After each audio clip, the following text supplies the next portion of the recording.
I'm curious, how many of you have uttered the words, "It's fine," when deep down there was no part of you that actually felt that way? Whether coping with a loss, dealing with the pain of recent wrongdoing, feeling burdened, isolated, and hopeless, we've all done this. We've hidden our pain, belittled our experience, and taken on the responsibility of maximizing harmony and minimizing distress in the world around us.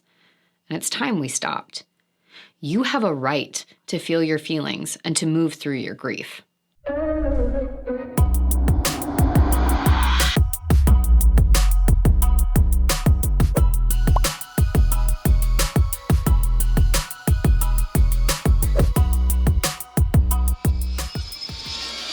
Hey everyone, how's it going? I'm Wackett. Thanks for joining me for another video as we work to empower and equip you with the confidence and skills to write your own story so that you can live your life on purpose. Today we're talking about grief and why it's your journey to own and to move through at your own pace. As a society, we are incredibly grief averse. Tirelessly, we fight to keep any negative emotion, experience, thought, or idea beneath the surface, an effort that's nothing short of trying to keep a beach ball underwater in an ocean of surging waves.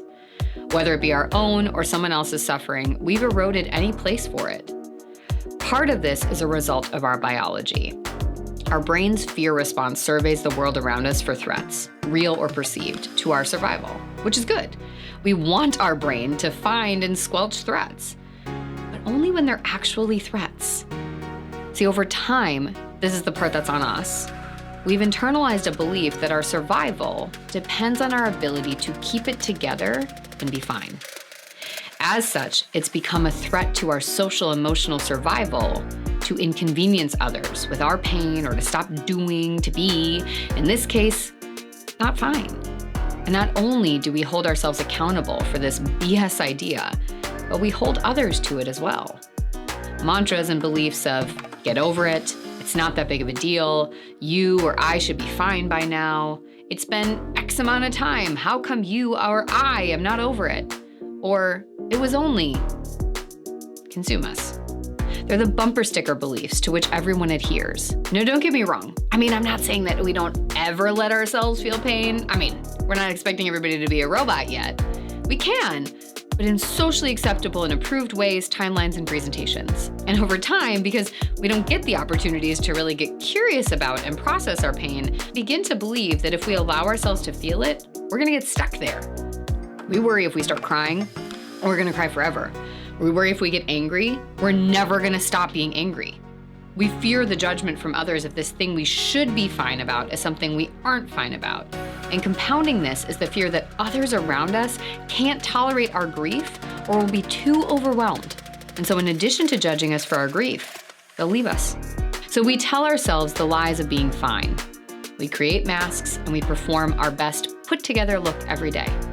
Like when the pandemic hit and a bomb of toxic positivity went off throughout the world, forcing happiness down our throats before we could even make sense of what we'd lost. But a gold-covered turd is still a turd, and we have to face and deal with the crap in our laps, sorry for the gross image, no matter how much we wish we could leave it behind. And honestly, that's not a bad thing. In fact, it's powerful. You deserve to grieve that loss, whatever it is. You deserve to not be okay. It's your right. We all know bad things happen. Scary things happen, hard things happen, whether we want them to or not, whether we lean in or run away. We'll experience loss in all forms, ambiguous loss, certain loss, living loss, anticipatory loss. We'll lose people, our sense of self, our normal, like in the case of the pandemic, the life we thought we wanted, the life we have. And hard truth time, you can't get through any of these things without actually grieving. But in reality, why would you not want to? Grief is also an honoring of who you are, what you've lost, and it makes space to reflect on where you want to go and who you want to be so you can continue to find meaning. Sure, it's painful, but the good news is that grief is a transient or short-lived experience, obviously different for everyone. And when dealt with in effective and adaptive ways, causes significantly less long-term distress than hiding from it. So in short, loss is inevitable. Grief is necessary. Strength and perseverance come from moving through our grief, not running from it. And it's universal. If we can make space for our own grief, we'll inadvertently make space for that of others. And the more we all allow space to feel and heal, the greater sense of connection, hope, and power can be found in the collective. So what can you do? First and foremost, simply put, stop being fine. Even on good days. Fine has no place in our lives. It does nothing but put emotional distance between us and those around us, and honestly ourselves and our emotions. Second, be however you are. Get curious about your emotions. Label them, explore them, feel them fully, mentally, emotionally, physically, spiritually. Third, stop trying to delete this chapter from your life. It only results in an incomplete story.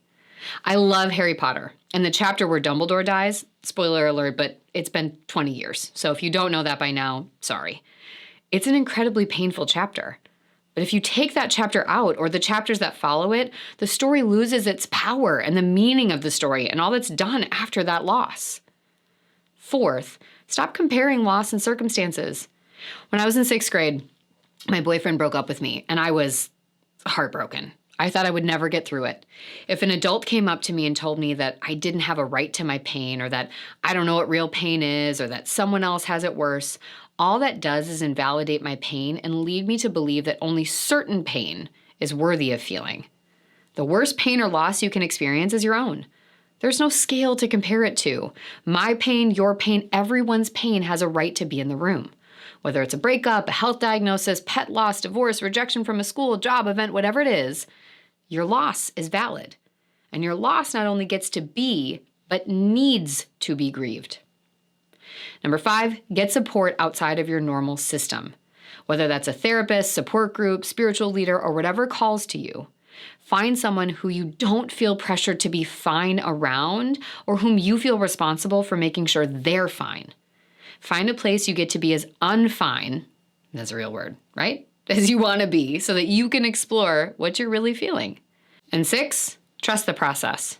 Remember what I said in the beginning? Humans are programmed to avoid discomfort. And nothing breeds discomfort like ambiguity. Not knowing how someone's going to react to your pain, how long your grief will last, or what it will look like can be some of the hardest unknowns to endure. Do it anyways. Trust that you'll get through it. Trust that it won't last forever. Trust that it'll be messy and filled with, I don't know, and I can't keep doing it. Take deep breaths and simply show up. However I can support you in this, I'm here. If I can be an anchor to help you feel less alone and to debunk that belief in your head that your pain's going to destroy you, I'll gladly hold out my hand. So let me and our incredible community know in the comments what's coming up for you, what you need, and how we can show up for each other. And if you haven't yet, head to the show notes and click the link to get yourself on my email list so that you can get supportive content in your email box every single week, including exclusive access and discounts that I don't share elsewhere, so that I can continue to support you on this journey, both in your inbox and also through other programming. If you like what you're hearing, of course, I would appreciate that thumbs up and a subscribe if you want to stay in the know on any other video. And if you think somebody else could benefit from this, hit the share button. I have appreciated so much the honor of getting to be with you as you continue to work on your shame resilience journey. Because remember, you have the right to author your own story. So let's go take that pen back. I'll see you next time.